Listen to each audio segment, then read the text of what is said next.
Ya, terima kasih.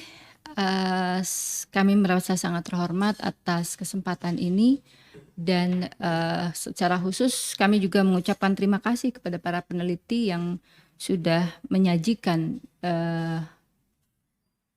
buku penelitian ini, karena dengan buku ini semoga masyarakat bisa lebih mengenal dan memahami begitu ya, bagaimana masyarakat Jemaat Ahmadiyah ini sebagai bagian dari warga bangsa yang sebetulnya tidak memiliki satu atau bukan ancaman ya buat negara ini, tetapi bahkan berkontribusi terhadap merawat keindonesiaan dan mengembangkan nilai-nilai kearifan. Tadi dikatakan oleh kawan peneliti bahwa bagaimana karakter-karakter masyarakat Ahmadiyah ini mengembangkan nilai kemanusiaan ya. Jadi komunitas ini meretas prasangka, meretas diskriminasi dengan nilai-nilai kemanusiaan, mengembangkan kerjasama yang menembus sekat keragaman ya. Jadi kita bekerja sama dan menemukan nilai kemanusiaan dalam keragaman ini. Jadi tentunya Komnas Perempuan dalam hal ini juga menyimak tadi apa yang sudah dipaparkan dan makin meyakini dan mengapresiasi bahwa gerakan yang dikembangkan di komunitas Ahmadiyah, terutama juga kami melihat dan mendengar bahwa gerakan perempuan juga menjadi salah satu pelopor penggerak ya perubahan dan perdamaian. Saya kira menjadi poin aktor penting ya. Dan untuk sisi kebijakan diskriminatif yang tadi dipaparkan, memang Komnas Perempuan juga memiliki concern sejak tahun 2009 itu melakukan satu pemantauan secara khusus bagaimana kebijakan-kebijakan diskriminatif berbasis agama, dan tentunya juga kami menemukan temuan-temuan tentang yang berdampak langsung pada Ahmadiyah ya. Setidaknya dari 441 kebijakan diskriminatif itu juga kami mencatat ada 35 yang khusus menyasar pada Ahmadiyah.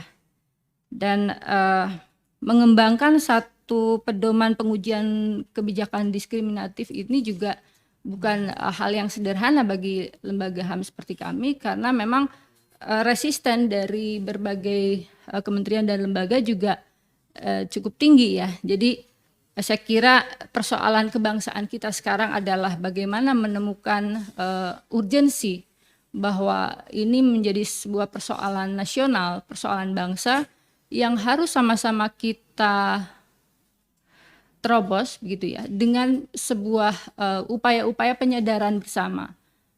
Tentunya dari sisi kebijakan penting juga ada harmonisasi kebijakan dan penyadaran terhadap para pengambil kebijakan untuk mereka kembali disadarkan bahwa keputusan atau perundang-undangan yang dibuat itulah sejatinya untuk melindungi dan mengayomi warga negara, warga bangsa. Dan undang-undang yang dibentuk, peraturan perundang-undangan yang dibentuk adalah harus berdasar pada situasi dan kebutuhan masyarakat atau warga negaranya sendiri gitu ya. Jadi saya kira beragam upaya-upaya penyadaran untuk melakukan harmonisasi kebijakan itu juga kita bisa saling bersinergis ya. Masyarakat sipil, kemudian kami di Lembaga Nasional HAM, dan juga kelompok-kelompok interfaith ya, menemukan titik temu ruang-ruang perjumpaan. Bagaimana untuk bisa bekerja sama, bersinergis, dan meretas prasangka itu yang penting. Jadi sekali lagi terima kasih untuk kajian yang sudah baik dan mendalam ini, dan semoga ini makin tersosialisasikan ke masyarakat, makin mengenal satu sama lain di antara kebinekaan yang ada dan tidak terjadi lagi prasangka-prasangka. Jadi kebanyakan mungkin masyarakat kita ini lebih senang menjual dan membeli katanya ya. Jadi dengan adanya ruang pengetahuan atau kajian ini bisa menjadi cara bagi masyarakat untuk mengenali lebih jauh, mendekatkan dan saling mengenali untuk bisa bersinergis. Terima kasih juga kepada Jemaah Ahmadiyah yang sudah memberikan banyak inspirasi terhadap kelompok-kelompok minoritas lain yang rentan ya, karena saya kira gerakan-gerakan kemanusiaan ini menjadi contoh yang luar biasa, terutama bagi kelompok-kelompok yang rentan dan diminoritaskan ya. Saya kira butuh satu contoh-contoh baik, praktek-praktek baik di mana daya lenting dalam situasi yang terdiskriminasi itu tidak hanya menjadi satu situasi yang melemahkan, tapi justru dengan situasi yang penuh tantangan, masyarakat itu teruji gitu ya. Kelompok itu menjadi teruji dan menjadi lebih terlihat karakter ya, secara kemanusiaan. Secara kemanusiaan, saya secara pribadi juga melihat kawan-kawan JA ini memiliki karakter yang humanis begitu, dan selalu menyebarkan kasih begitu.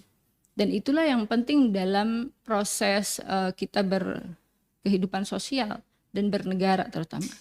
Jadi mungkin tanggapan secara umum seperti itu, dan saya kira menjadi poin yang penting juga bahwa perempuan sangat menjadi aktor perubahan ya, dan menjadi aktor perdamaian ya. Jadi disinilah penting membangun ruang-ruang kesempatan bagi perempuan untuk punya kesempatan yang luas, berekspresi dan secara terbuka mendapatkan tempatnya untuk mengaktualisasikan dirinya gitu ya. Karena saya melihat dalam situasi sulit, perempuan lebih juga punya daya kreativitas untuk mengembangkan secara humanis peran keibuannya gitu ya, peran keibuannya bagaimana menembus sekat diskriminasi menjadi rekonsiliasi, menjadi penghubung jembatan rekonsiliasi antara yang berkonflik. Saya melihat itu juga ya. Jadi beberapa kasus perempuan punya kemampuan yang lebih ngademin gitu ya. Jadi meneduhkan gitu ya. Di antara situasi konflik dia punya cara menjadi penengah dan menegakkan nilai-nilai kemanusiaan dan menjadi contoh laku, bukan hanya kata ya, tetapi dengan praktek kehalusan budinya melindungi anak dan keluarganya. Disitulah gitu